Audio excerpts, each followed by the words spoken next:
For 7 evenings in a row, the old mare stopped at the western fence of Hollow Creek Ranch and stared toward an abandoned livestock trailer that had not moved in nearly 4 years.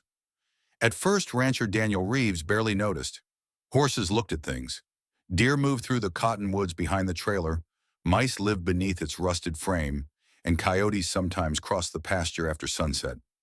There were 100 ordinary reasons for a horse to become interested in one corner of a field, but Maggie was 23 years old, a faded chestnut mare with a broad white blaze, a scar over her right knee, and the calm temperament of an animal that had spent most of her life teaching nervous children how not to fall off horses. She did not spook easily. She did not waste energy. Most afternoons she grazed beside the other retired horses or waited at the gate because she knew Daniel carried apple slices in his coat. Yet every evening, usually between 6 and 7, Maggie walked alone across the west pasture, stopped near the old fence, raised her head, and stared toward the same weathered trailer beside the cottonwoods. Sometimes she stood there for 5 minutes, sometimes 20. On the seventh evening, Daniel finally followed her because she refused to come in for feed. The trailer looked exactly as it always had: rust along the wheel wells, two flat tires, weeds growing beneath the hitch, faded white paint turning gray under years of dust. Daniel was about to turn away when he heard something from inside. 3 faint knocks, a pause, then 2 more. Daniel froze. Maggie's ears went forward. He stepped closer. "Hello?" Nothing. He almost convinced himself it had been a branch striking metal. Then came another knock, weaker than the first. Not from the roof, not from underneath, from inside the locked trailer. Daniel Reeves was 55 and had spent 32 years building Hollow Creek into the sort of ranch people assumed had always existed. It had not. When he bought the first 160 acres outside Redfield, Nebraska, he owned 47 cattle, a second-hand tractor that overheated whenever the weather exceeded 80 degrees, and enough debt to make sleeping feel irresponsible. Over the years, he leased neighboring pasture, added breeding stock, built new pens, survived drought, low cattle prices, 2 tornadoes close enough to remove shingles, and a marriage that ended more quietly than either he or his former wife expected. His daughter Hannah was 30 now and lived in Omaha with her husband and 6-year-old son. Daniel saw them often enough to insist he was not lonely, and infrequently enough that nobody believed him. Horses had remained the most consistent part of his life, Maggie especially. Daniel bought her as a 4-year-old from a family moving out of state. She later became Hannah's first serious riding horse, then a dependable ranch horse, then, as age slowed her, the unofficial babysitter of every child who visited. Daniel once joked that Maggie had better judgment than half the ranch hands he had hired. That was probably why her attention to the trailer eventually bothered him. The old livestock trailer itself had belonged to Daniel's father. It was a long, narrow steel stock trailer built in the late 1980s, designed to haul cattle rather than horses, and retired after an axle crack made repair more expensive than replacement. Daniel had parked it near the cottonwoods intending to salvage useful parts. Years passed. The trailer became another object he stopped seeing. Its rear doors were chained shut because raccoons had once nested inside. One side access door had a rusted latch and an old padlock. Daniel was nearly certain he had not touched since the trailer was parked. No livestock had been inside for years. No ranch worker had any legitimate reason to enter it. The first strange evening had been a Wednesday in early October. Daniel was bringing the retired horses toward the barn when Maggie separated from the group. She walked toward the western pasture instead of following the grain bucket. "Maggie!" The mare ignored him. She stopped at the fence and looked through the trees. Daniel assumed a deer was standing beyond the trailer. He whistled. Maggie eventually returned. Thursday, she did it again. Friday, she stood there nearly 15 minutes. Saturday, Daniel walked halfway across the field to see what she was looking at. But when he reached her, everything beyond the fence appeared still. The trailer stood perhaps 70 yards away on a strip of ranch property separated from the active pasture by an old barbed wire fence. Behind it, the ground descended toward Hollow Creek and a gravel county maintenance road that connected with Highway 19. The road was technically public but rarely used except by utility crews, hunters, and farmers checking irrigation equipment. Someone could reach the trailer from behind the ranch without ever coming near Daniel's house. That detail did not occur to him until later. On Sunday, Maggie began softly nickering while she stared. Monday, she did the same. Daniel checked for another horse on the neighboring property. None. Tuesday morning, he inspected the outside of the trailer. He found raccoon tracks, mud, and a discarded plastic bottle. The bottle looked relatively new, but that meant little. Teenagers occasionally drove along the creek road. Hunters trespassed despite signs. Daniel walked around the trailer, kicked one tire, checked beneath it, and left. He did not open it because the rear chain remained secured and the side door padlock looked untouched. That evening, Maggie returned to the fence. Daniel was tired enough to become irritated. "There is nothing over there."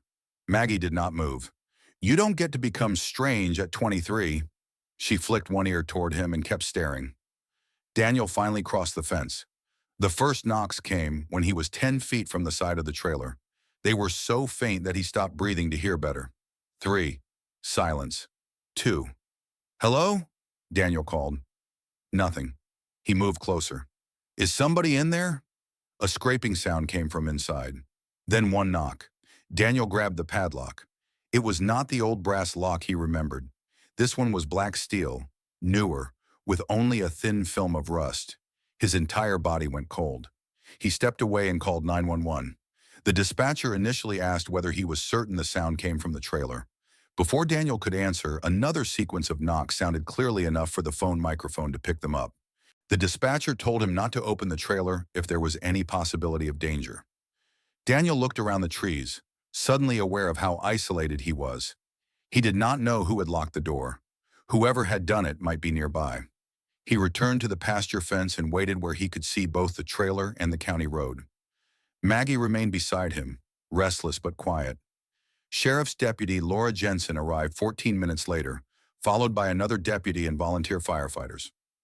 Laura was 43, practical, direct, and familiar with Hollow Creek because she had responded when cattle escaped onto the highway 2 winters earlier. "Anybody supposed to be inside?" she asked. "Nobody's supposed to be near it." "Who has keys?" "Nobody. That lock isn't mine." That changed her expression. One deputy checked around the trailer while Laura called inside. "Sheriff's office. Can you hear me?" Something struck the interior wall. Once. "We're opening the door." Firefighters cut the side padlock. Laura drew her weapon but kept it lowered as another deputy pulled the door outward. The smell that escaped was hot, sour, and stale. A flashlight beam swept across dusty floorboards, old feed sacks, and a pile of moving blankets. "Police!" Laura called. "Show me your hands if you can." The blankets moved. They found a woman lying behind a temporary plywood partition that someone had screwed across the front third of the trailer. Her wrists were loosely secured with plastic ties, though one hand had partially slipped free. She was severely dehydrated, weak, and disoriented. Her clothing was dirty. A bruise darkened one side of her face. She tried to speak but produced only a whisper. Daniel stood outside while paramedics entered. Then he heard a name. "Michelle?" one of the firefighters said. Laura turned sharply. The woman inside was Michelle Ward, 38, a veterinary pharmaceutical sales representative from North Platte who had been reported missing 4 days earlier. Her SUV had been found at a highway rest area 70 miles away. Police believed she might have left voluntarily because her suitcase and several personal items were missing from her apartment. Her sister insisted otherwise. Now she was being carried from Daniel's abandoned trailer on a stretcher, while Maggie watched from behind the fence. Daniel felt physically ill. 4 days. Someone had kept a person locked less than half a mile from his house for 4 days, and he had continued feeding cattle, fixing fence, drinking coffee on his porch, and sleeping every night without knowing. Michelle was taken to the county hospital, and Hollow Creek became a crime scene before Daniel had fully understood what happened. Investigators photographed tire marks near the county road and shoe impressions around the trailer. Inside, they found gallon water jugs, packaged crackers, a battery lantern, duct tape, cable ties, a bucket, sleeping blankets, and a small battery-powered fan. The setup suggested whoever placed Michelle there expected her to remain alive for some period, rather than abandoning her to die immediately.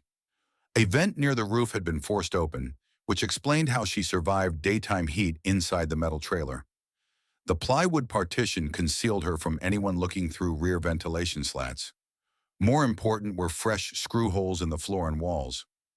Someone had prepared the compartment deliberately. The lock had been purchased recently. Daniel was interviewed until after midnight. Detective Owen Barrett, 48, asked him every uncomfortable question investigators had to ask. When did Daniel last enter the trailer? Who knew it was unused? Did employees have access? Did he know Michelle? Had Michelle ever visited Hollow Creek? Daniel answered no to the last two. Her company sold livestock vaccines and medications, but Reed Veterinary Supply handled most of his ranch purchases. Daniel did not recognize her name or photograph. Barrett asked for a list of everyone who had worked on the ranch during the previous 5 years. That list included seasonal hands, fencing contractors, mechanics, veterinarians, feed suppliers, truck drivers, and people Daniel barely remembered. "You think someone picked my trailer because they knew it was here?" Daniel asked. "Possibly, or because they found it from the road. Why move her 70 miles from her car? That's what we're trying to determine." Michelle regained enough strength to speak the following afternoon. Her account immediately contradicted the theory that she had disappeared voluntarily. She had left a client dinner shortly after 8 p.m. 4 nights earlier. A man she knew professionally approached her in the restaurant parking lot and claimed his truck would not start. She agreed to help because she recognized him. While she looked beneath the hood, a second man grabbed her. She was forced into another vehicle, blindfolded, and driven for more than an hour. Michelle could not identify the second man, but she knew the first. Travis Keene, 41, owner of a small livestock transport company. Travis had been one of her customers. He bought veterinary products for several ranch operations and hauling businesses. Police asked why he would abduct her. Michelle's answer widened the case. "Because I found invoices." Over several months, Michelle noticed that Travis was ordering unusually high quantities of sedatives and controlled veterinary medications through multiple accounts. Some were legitimate drugs used to tranquilize livestock. Others had strict record-keeping requirements. Quantities did not match the number of animals his company handled. Michelle reported the discrepancies internally. Her company began an audit. 3 weeks before her disappearance, someone accessed a restricted customer database using her employee credentials. Michelle believed Travis thought she possessed records connecting him to diversion of veterinary medications for illegal resale. She had confronted him once, an argument she later admitted was reckless. "He told me I had no idea who else was involved." Travis Keene lived 30 miles east of Hollow Creek. More importantly, his transport company had hauled cattle from Daniel's ranch twice the previous year, when Daniel's usual carrier was unavailable. Travis had been on Hollow Creek property. He knew the abandoned trailer existed. Daniel remembered him now. Tall, narrow face, trimmed beard, blue cap, friendly enough, but impatient. One afternoon, while waiting for cattle to be sorted, Travis had walked toward the west pasture to make a phone call. He could easily have seen the trailer near the creek road. Detectives searched his business yard after Michelle identified him. Travis was gone. His wife said she had not seen him since the previous evening. One hauling truck was missing. Investigators issued an alert. The next morning, the truck was found abandoned beside a grain elevator in Kansas. No Travis. By then, forensic technicians had found partial fingerprints inside Daniel's trailer matching him. The case should have become simple. It did not. Michelle insisted 2 men participated. The second man had spoken little. He was older than Travis, she thought, and walked with a slight limp. While locked inside the trailer, Michelle heard them argue outside on the second night. She remembered Travis saying, "You told me this place was safe." The other man answered something about the old rancher never coming back here. That suggested someone more familiar with Hollow Creek than Travis. Daniel's employee list suddenly mattered. Detective Barrett asked him to review photographs, former workers, contractors, haulers. A man named Curtis Hale caught Daniel's attention. Curtis had worked as a seasonal ranch hand for almost 6 years before Daniel fired him 3 years earlier after catching him selling ranch diesel to a friend. Curtis was 50, had a right leg limp from an old rodeo injury, and knew every unused building and access road on Hollow Creek. More troubling was the connection investigators found between Curtis and Travis. Phone records showed repeated calls. Banking records showed Curtis received payments from Keene Livestock Transport, described as equipment labor. Investigators went to his property. Curtis claimed he had done occasional repair work for Travis, but denied knowing anything about Michelle. He also had an alibi for the night she disappeared. He was at a small poker game with 3 friends until nearly midnight. All 3 confirmed it. Barrett did not believe that ended the matter. The mayor's behavior became relevant only because Daniel kept asking what Maggie had heard or smelled. He was not trying to make her into some supernatural witness. He wanted a timeline. Michelle had been placed in the trailer 4 nights earlier. Maggie had been staring toward it for 7 evenings. That meant her behavior began before the kidnapping. At first, Daniel thought he had remembered the dates incorrectly. He checked a text he had sent Hannah. "Your crazy old horse is staring at the junk trailer again." It was time-stamped 3 days before Michelle vanished. Something had been happening at the trailer before she was brought there. Investigators took that seriously. If Maggie reacted to activity, someone may have been preparing the trailer in advance. Daniel remembered seeing no vehicles, but access from the county road was hidden by cottonwoods. Barrett asked whether there were trail cameras nearby.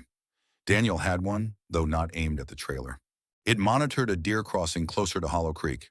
The memory card was retrieved. Most photographs showed deer, raccoons, coyotes, and swaying grass. Then 4 nights before the kidnapping, a vehicle appeared partially in the background. White pickup. The next evening, another image captured a man walking near the creek road carrying what looked like plywood. Face unclear. On the 3rd evening, the camera recorded the same pickup leaving at 9:18. Maggie's first strange behavior began that night. Police enhanced the images enough to identify a distinctive dent above the passenger side rear wheel. Curtis Hale owned a white Chevrolet with a dent in that location. Curtis changed his story during the second interview. He admitted helping Travis prepare the trailer, but claimed he believed it was for storing stolen veterinary drugs. He said he needed somewhere nobody checked. "You built a partition," Barrett said, "for boxes. And installed an interior restraint point in the floor?" Curtis said nothing. Michelle had told detectives one of her plastic ties was attached initially to a metal eye bolt mounted through the floor. It was new. Investigators found a receipt from a farm supply store showing Curtis purchased eye bolts, plywood screws, and a black weather-resistant padlock 6 days before Michelle disappeared. Video showed him at the register. His alibi only covered the kidnapping itself, not preparation. Barrett believed Curtis had intentionally stayed visible at the poker game while Travis and another accomplice abducted Michelle, then later helped guard her. But who was the second abductor? Michelle's memory of a limp may have been influenced by hearing Curtis later. She had been blindfolded during much of the initial assault. Investigators refused to force the facts to fit. That restraint eventually mattered. The second man turned out to be someone no one initially suspected. Patrick Sloan, 58, a former large animal veterinary technician who had lost his state license after falsifying drug records years earlier. Sloan had been buying diverted medications from Travis and reselling them through informal networks to unlicensed trainers, illegal animal operations, and people using veterinary sedatives recreationally. He had a mild limp from hip surgery. A fingerprint lifted from the battery lantern inside the trailer matched Sloan after investigators connected him through Travis's phone. Sloan was arrested at his sister's house in Colorado. Confronted with Michelle's survival and forensic evidence, he blamed Travis immediately. According to Sloan, the original plan was to frighten Michelle into withdrawing her audit complaint and discover what records she had copied. Curtis prepared the trailer because Travis wanted an isolated location they could access without drawing attention. They staged Michelle's SUV at the distant rest area and removed items from her apartment after Travis had previously stolen a spare key during a business visit. The goal was to make it appear she had left voluntarily. They planned to release her after determining whether she had submitted evidence to authorities. But Michelle refused to give them passwords and insisted everything had already been forwarded. Arguments followed. Travis became increasingly afraid she could identify him. Sloan wanted out. Curtis wanted additional money. The scheme began collapsing before police ever found them. What none of the men anticipated was Maggie. Michelle later described hearing hoofbeats sometimes near sunset. Through a narrow ventilation opening, she could see only strips of pasture and sky. On the second evening, she heard a horse whinny. She began striking the trailer wall with the heel of her boot. The sound did not carry far. The trailer's double steel walls and plywood partition muffled it. But horses hear differently from people, and Maggie was much closer when she stood at the fence. Daniel could never know whether she heard Michelle, heard the men preparing the trailer before the abduction, smelled unfamiliar people, reacted to repeated nighttime vehicle activity, or simply became curious about something changing in a familiar part of her environment. Most likely it was some combination. On the final evening, Michelle had managed to work one wrist partly free. She removed a small metal buckle from one of the moving blankets and used it to strike the wall. 3 knocks, pause, 2 knocks. She repeated the sequence whenever she heard Maggie outside, because the horse was the only living thing she knew came near regularly. "I wasn't expecting the horse to rescue me," Michelle told Daniel later. "I just thought if she kept reacting, maybe somebody would eventually wonder why." Daniel had to look away when she said that. Travis remained missing for 9 days. Investigators believed he had crossed into Kansas using secondary roads. His financial account stopped moving. Then a motel clerk outside Wichita recognized his photograph from a news report. Travis was arrested without incident. Prosecutors charged him with kidnapping, conspiracy, unlawful restraint, assault, evidence tampering, controlled substance offenses, and several related crimes. Sloan accepted a plea deal and testified. Curtis also pleaded guilty after investigators proved he prepared and later visited the trailer. The veterinary diversion investigation expanded beyond the kidnapping. Several farms and transport companies had been used as cover accounts. Most ranchers involved had no idea their names appeared on inflated pharmaceutical orders. Daniel discovered Hollow Creek itself had been used once. Travis had ordered medication under a shipping account connected to Daniel's ranch after copying account information from an old invoice. That detail enraged Daniel almost as much as the use of his trailer. "They made my place part of it," Barrett corrected him gently. "They used your place. That's different." Daniel understood the words but took months to believe them. Michelle recovered physically faster than emotionally. She returned to work after 3 months, initially from home. Her company improved controls around suspicious pharmaceutical orders and paid for counseling. She gave testimony before a state licensing board and later helped develop training for veterinary sales employees on diversion warning signs. She did not become a public advocate in the dramatic way newspapers hoped. She declined most interviews. "I don't want the worst 4 days of my life becoming my profession," she told one reporter. Daniel respected that. The first time she returned to Hollow Creek was nearly 6 months after the rescue. Spring had reached the pastures. Maggie was grazing near the barn. Michelle parked beside Daniel's house and stood looking west for almost a minute before getting out. "You don't have to go near it," Daniel said. She nodded. "I know." They walked to Maggie instead. The mare approached, expecting food. Michelle held out an apple slice. Maggie took it immediately. "That's all I get?" Michelle asked. Daniel smiled. "She's not sentimental." Michelle stroked the mare's forehead. "Good." Then she leaned against the fence.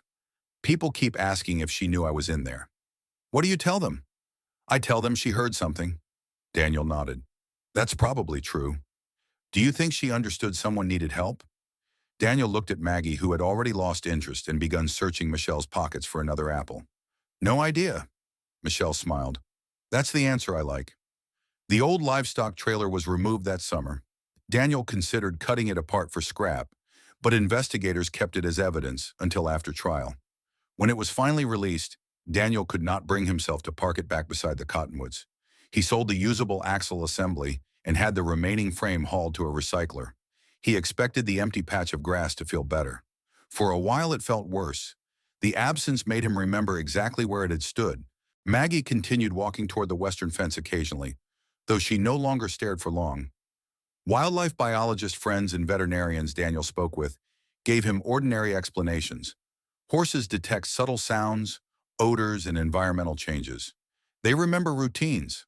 A normally unused area suddenly receiving human traffic, sawn wood, metal, unfamiliar vehicles, and later a frightened person would provide plenty of stimuli.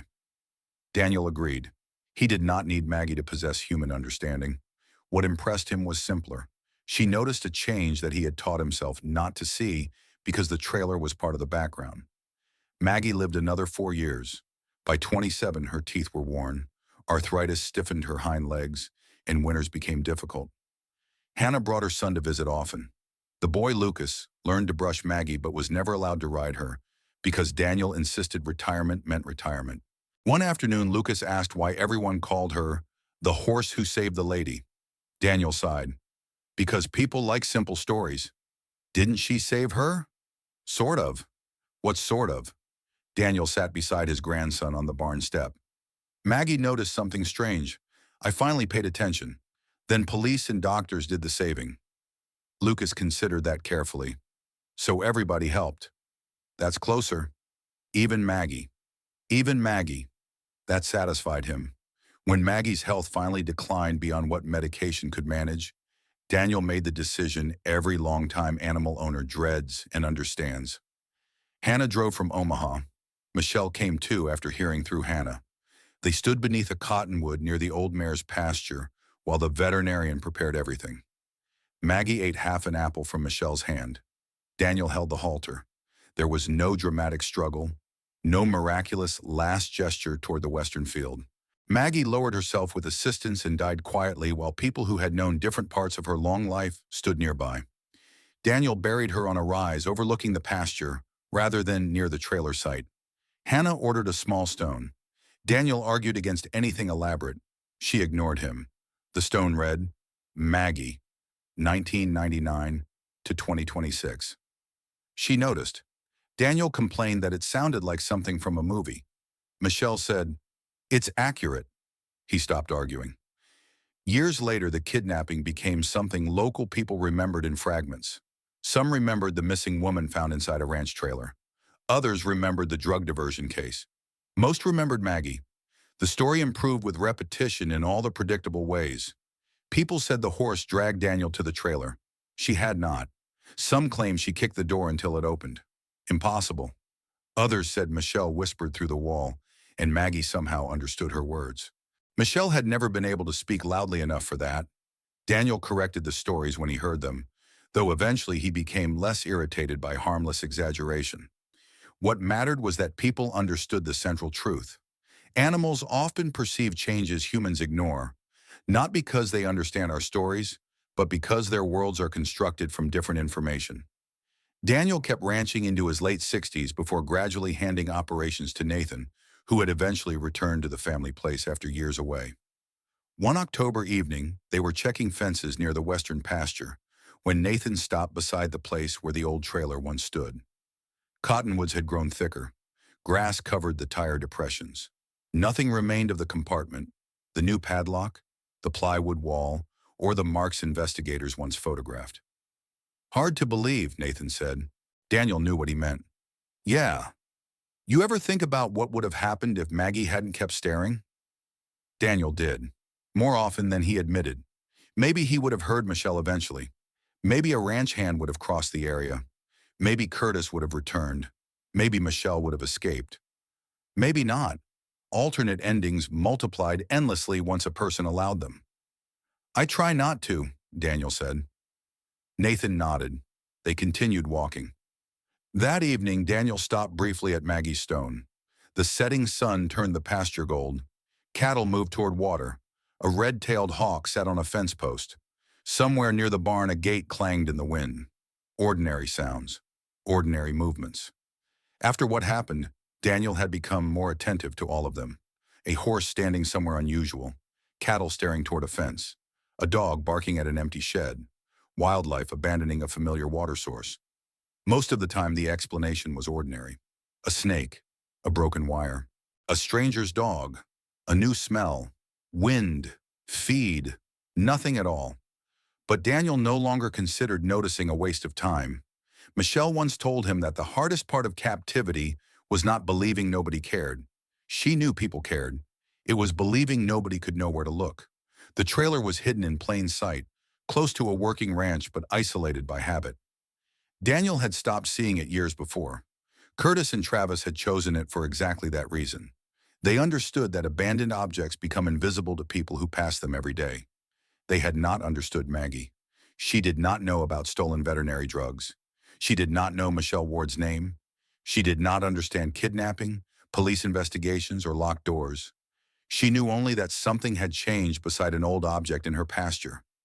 Strange men came and went. New smells appeared. Metal and plywood moved. Later, faint sounds came from inside. So she looked. Then she looked again. And again. For 7 evenings, the mare stood at the same fence while Daniel walked past the thing she was watching. On the eighth, he finally stopped long enough to listen. 3 knocks, a pause, 2 more. That was all. There was no miracle at Hollow Creek Ranch.